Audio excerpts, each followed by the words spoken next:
All right, you guys, today's a pretty exciting day. The gas man, no, not me, the gas man is somewhere out there and he's coming. And the issue is that the crossing across the wash is all washed out and sandy, and it's only getting worse. So we got to go scout out a new path. But I noticed on the other road, there's some bushes and stuff intruding into the road. So let's take a look over here. These hedge trimmers have been here the whole time, and the land provided these. So let's grab these. Look like they work fine. They're a little dirty, but they're working fine. I had a pair of these that were called min force, like minimum force, and they weren't nearly as good. So let's take these. We've got our sun hat. We're all cool and ready to go. And our work gloves. So let's head out on the range here. Jump in the Ford. Buster's over there squawking about something. Who knows what.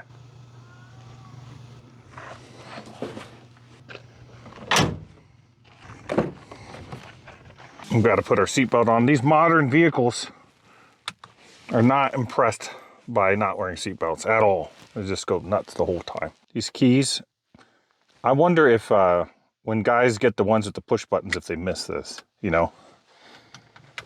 These are just way cooler than a fob.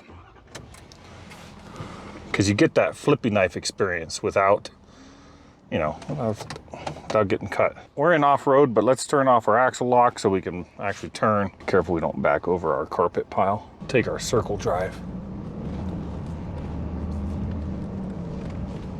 No, I don't. I really need to take a magnet sweeper out here because I worry about nails everywhere. What I noticed about washboard roads is if you turn on your 4-high, it seems to smooth things out because your rear wheels aren't bouncing up, losing traction. It kind of helps your front ones to kind of pull itself along over that skippity baps.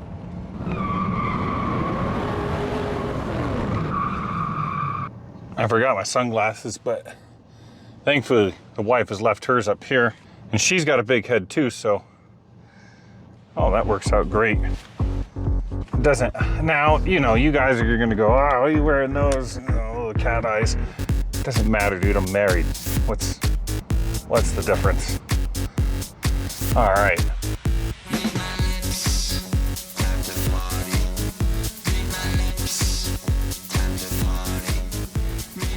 All right, let's head out and cut a couple little things here. I don't really like this this little guy sticking out in the road here. So let's give him a whack. I really didn't think this out, so I don't know how I'm gonna I can't really cut it on camera, so you guys are gonna have to use your well, let's see here. Don't worry about how I'm holding the other end of the trimmers here. Just don't worry about it. All right, so there, that little whisker's out of the road. See, you guys are saying that, you know, a city guy can't take care of his own roads. I just did. Look at that. That's what you need, you know, you need a Super Duty so you can carry your hedge trimmers here. All right, in this pass here, this tree and this bush are sticking out too much. So let's go ahead and grab a Cindy. I like to name my tools. Even something as minor as a lopper deserves a name. I'm gonna cut these off camera because I didn't bring a tripod. So you're just gonna have to use your imagination. Man, these cutters flew through that bush like it was nothing. This mechanism here really does help a lot. It's like these things went through that like butter, like they were having fun. Seems like all these things want to do is have fun. Let's go. Throw Cindy back in the truck and go to the next spot. Let me show you guys this wash. So it's real sandy. I don't know if you can tell, but it's real sandy with some pretty heavy ruts. I'm gonna show you.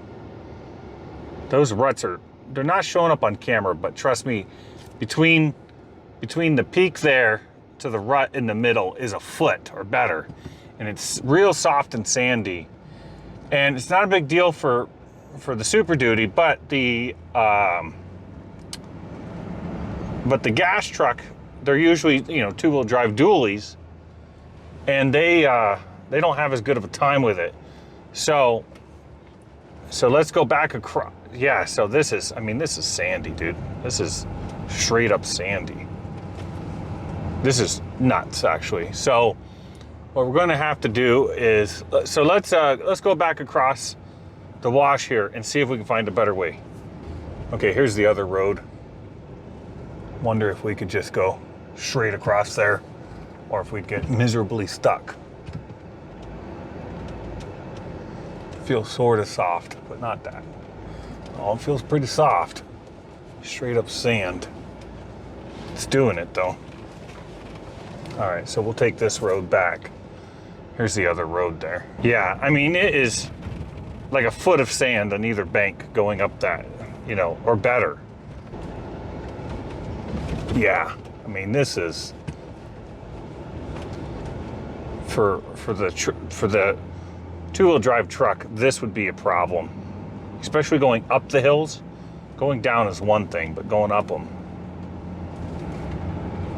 when Mother Gravity's working against you, oh man, I'm getting pushed around pretty good there. All right, let's go check the next crossing. Here's another crossing further down the road. Let's see how it fared. Okay, it's kind of sandy, but it's not rutty. It's not real ruddy. This isn't bad. This is how the other one used to be. Let's see here. Pretty sandy over here. It's pretty sandy. It's not awesome. This is not much better. It's shorter. The sandy section is considerably shorter, but it's not, yeah, that might be better, but it's not that great. Okay, I found a third wash crossing. Oh, this one looks mellow. Oh, this one's a real pussycat. It's not bad at all. Oh yeah, this is the one right here. Oh yeah, so you can get, okay, all right, that's gonna be helpful. Okay, so I'm gonna go ahead and take this out to the main drag.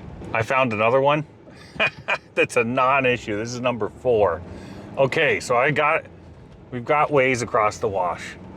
The 2 that I've been taking are the 2 worst, but I found 2 of the best. So that works out great. Here comes the gas dude. The husband took off into the desert. And so it's just me. It's just me and the gas guy, which is unfortunate. Here we go. What was your name again? Aaron. Hi, Aaron. Okay. All right, let's go see the tank. You didn't happen to come across a white F-350 on your way in here, did you? Nope. Okay, my husband went into the desert and he's not returned. So, this was one of the things right here. Okay. This can't be vented into a room. It Right. can be vented upstairs. Right, so we saw that and we weren't going to turn that one on. We were Okay. gonna keep the gas shut off to that Fine, we because can red tag it. we definitely don't want that either. It looks like they may have put in a new yard line. Okay.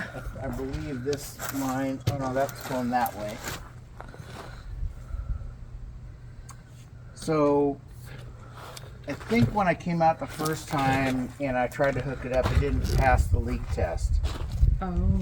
But this is a second stage, it's a first stage, second stage system is what it is. That's a second stage regulator there. And I want to say at the time he had a twin out here, which is not correct. You would put a first stage. Then you have all this copper going in the ground. That's kind of sketchy. You have to have a ball valve go into each section of it. When I tested it, you know, we only had this one ball valve. I assume this one goes out to the yard line. You can turn this off and you can test this section of it. And again, this was 5 years ago. I remember there was some leaks and there's no way to isolate the rest of it. something around that side. There was, I think they had a refrigerator, and the copper just kind of coming out. Was there a of the ground. refrigerator on gas? Yeah, you can't see where the piping is, but I believe it came up on the outside out there. That's a second stage regulator, so let's walk out here and look at your incoming regulator. Like I said, I believe it was a twin, and that's exactly what he has. And like I said, And this is a twin, you said? Yep, that's actually an RV regulator. Oh. But it is a twin stage. It takes the pressure from tank pressure here down to, now this is an RV regulator, so I'm not 100%, but it's going to be approximately 10 psi, and then it's going to go down to what we call 11 inches water column, give or take. That's about a half a pound, a little bit less. And that one takes it from 10 psi down to 11 inches water column. So you're already at 11 inches water column, less than half a pound. You're losing, and as it travels that distance, you're going to lose more of your pressure. Yeah, my husband went to see if the other wash crossing was any smoother. I made it across. I walked through it. I could feel it pretty solid underneath, but I doubt my driver will go through it. Okay. He drives a two-wheel drive truck. That's what we were worried about. So he went to go check it, but it was like an hour ago. And there's no signal out there. Yeah. Well, this is something different. I was counting that, but this looks like it's hooked to these. And I don't know what that is, that box. I'm afraid to open anything because, we've got rats out here sometimes, huh? Snakes. Yeah, all kinds of stuff. Be careful.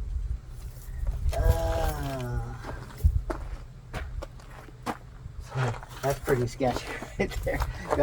Got a copper line going up through some scary looking wire in there.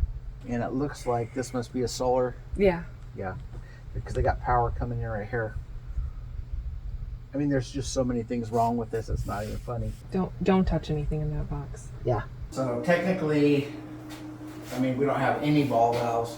Again, code says you would have a ball valve at each appliance. Yeah. This one has nothing. Even that one's plumbed directly into the dryer. I tell guys I train all the time, I said, if it looks wrong, it probably is.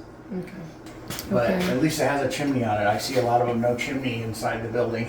Oh, you see that a lot? Yeah. Yikes. Non-vented heater in the bedroom, that's totally against code. This is the other water heater. Umpteen million fittings. You see it coming out of the wall here, going up in there.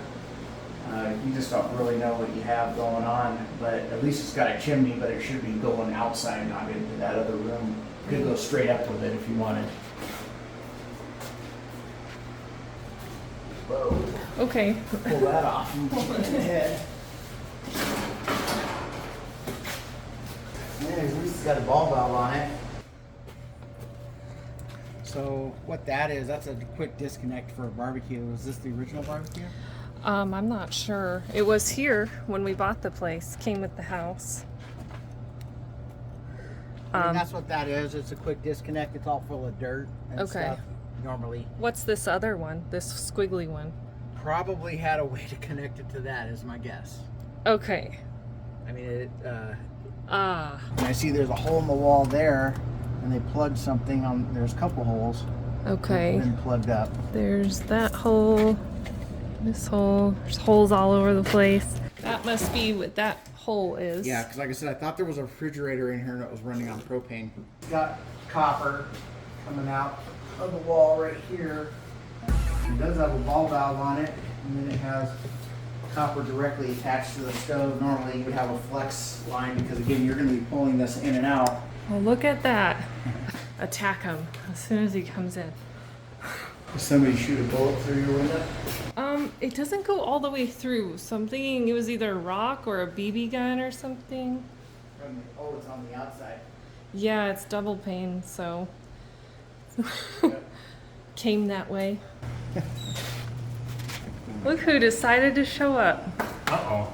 Hi, how you doing? Nice to meet you, Aaron, Aaron. double A Aaron. It's just a mic. It'll get way better audio anywhere on your pocket. You're just lucky you got the guy who's halfway smart. I mean, I got other guys that don't know any of this stuff. I've been doing this for 24 years. So. Yeah. Did you already take a look at the lines and stuff? So, Yep. I drove up and I got out and I go, I know this one already. It won't pass. 5 years ago. That was what I said. She's like, oh, and I go, the tank's right back there, right? And she's like, yep. I'm not real familiar with using copper in the house. I always assumed it was fine because it's technically a rigid type pipe. I don't like copper personally because it gets a coating on the inside. And so propane probably is corroding it, is my guess. I've never really seen it corroded all the way through and through in all the years, but it gets a coating on the inside, maybe a chemical reaction or whatever. As soon as you bend that stuff, you'll have a handful of like gunpowder of the coating. It just shatters. And so I was it's almost like it's getting a protective coating, because copper kind of does that. It gets an oxide layer. And then the second you crack it, then it's clogging stuff up. Yeah, and that's what we're talking about with the cook stove. So, because you didn't use a flex all line. appliances, yes, supposed to have an appliance connector, a flexible line, so you can pull it in and out. Right, And that that's makes just got copper on it, so it's probably got that oxide type coating on the inside. As soon as you start pulling it in and out, Right. it probably has a whole handful of it in there right now, because I can't imagine that that's never moved. So I thought about redoing the whole thing with that new stainless Stainless flex. steel CCST And with a manifold. or S. Basically, I was going to do a manifold out by the second stage regulator, I guess they call that. I was going to do a manifold out there, run it into the attic, and then straight to each appliance. Okay. Can you do? So I was thinking about putting a shut-off at the manifold for each appliance That's what you're and supposed to do. at each appliance. That's what you're supposed to do. Okay. And then that way I don't have any, I was going to avoid any junctions or trees or branches, because you could do a branch system still, I suppose. But I kind of like the idea of there's no joints where I can't see it. You know what I mean? That's a good idea. With this current system, do you think it's a tear out and redo the entire system?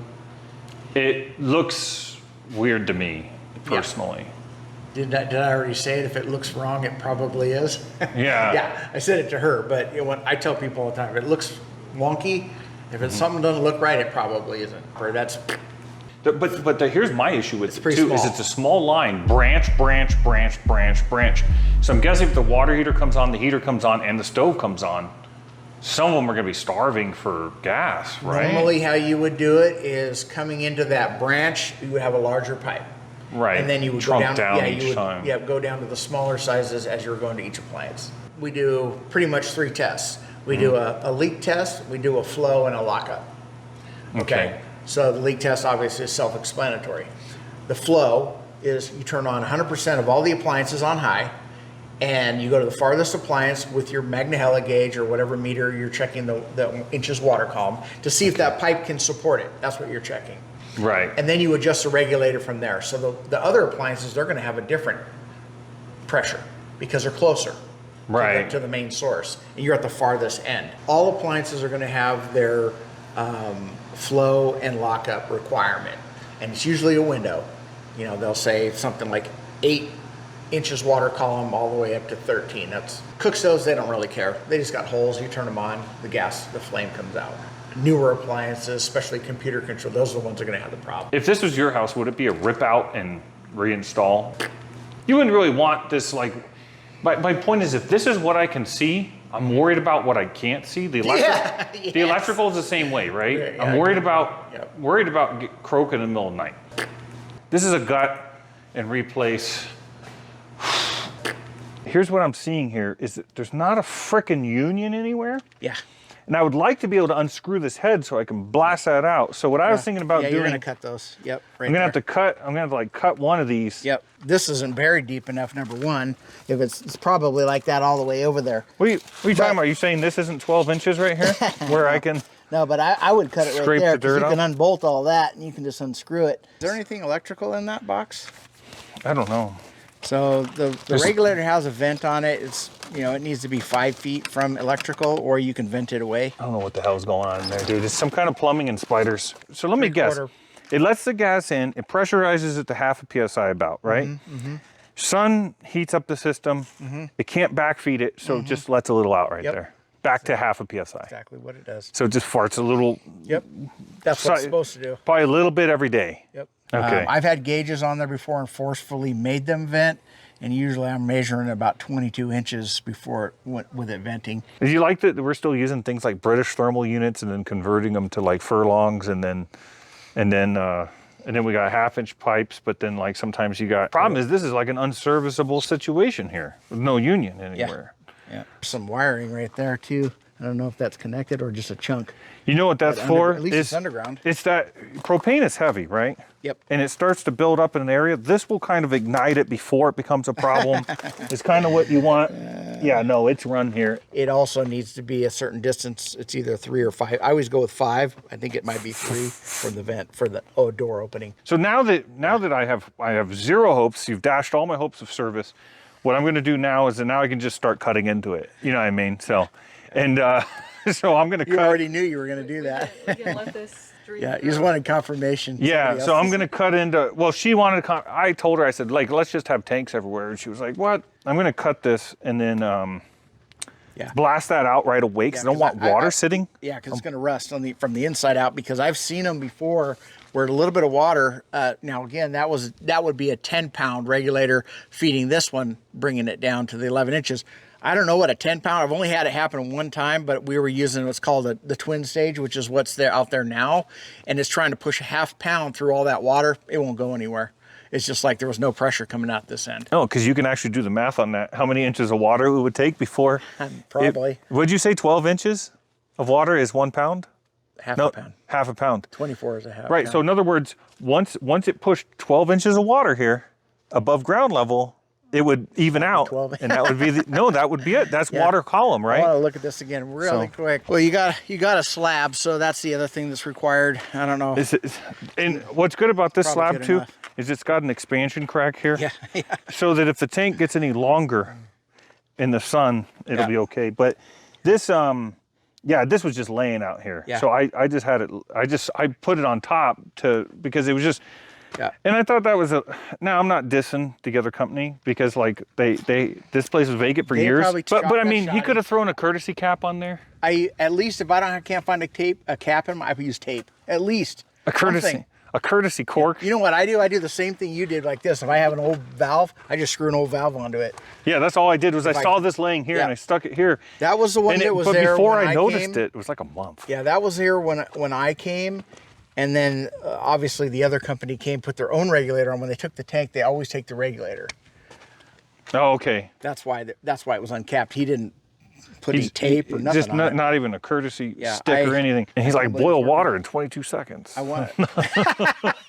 The other thing too is it like natural gas where it has to be the right fuel air mixture? Mm-hmm. So it's not dangerous at 100% propane, and it ain't dangerous at like 3% propane. It's like it's got to get to some mixture, right? We burn it all the time at our yard, and sometimes we have a hard time getting it lit because we have just a 1-inch pipe on a stand, and you stick the lighter and you're running the lighter up and down the column of gas trying to get it to light. And it's just, you're like, come on, light. Your lighter blows out constantly. You're like, come on. I was working on a jet ski. You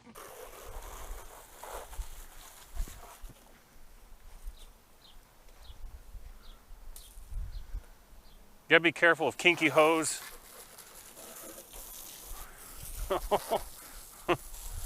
And there was a bolt that was broken off in the block of the engine. Mm-hmm.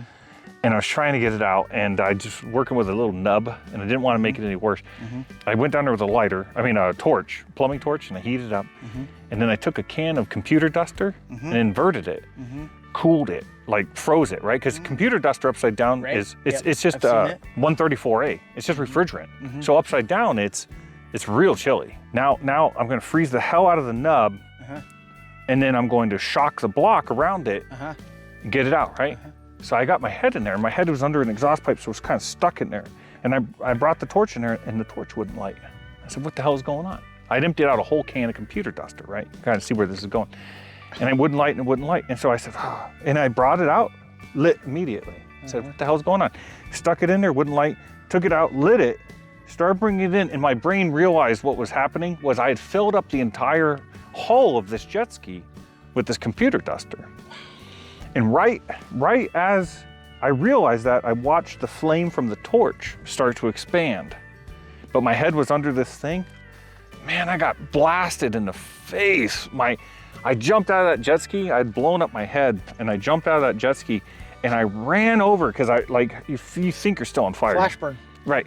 And I ran over and I grabbed the fire extinguisher. I was looking down the barrel and I said, and then I stopped for a second. I said, am I about to make another rash? Another mistake. And I stopped what I was doing and I went and I put water on it. But I had no eyebrows and all this was singed. It was a bad look for me. Wow. And it was sunburned. It was like a burn, well, a superficial burn. Okay, well, I appreciate all your help, Aaron. Yep. It's amazing. It's amazing all the stuff that I learned even just talking to you in that short amount of time. You guys, I noticed something different about Buster. I came over here to say hi to him. And he's wearing, stay still, Buster. He's wearing a beautiful coat. He's wearing a beautiful coat of feathers. I thought that was sweet. What are you doing wearing a coat of feathers? And they're little gray feathers with yellow tips. There's a small little feather. What kind of bird is that?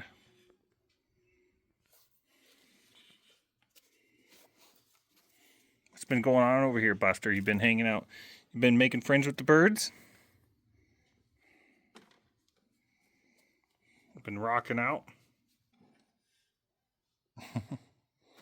He's kind of covered in these little feathers. I wonder what happened, Buster.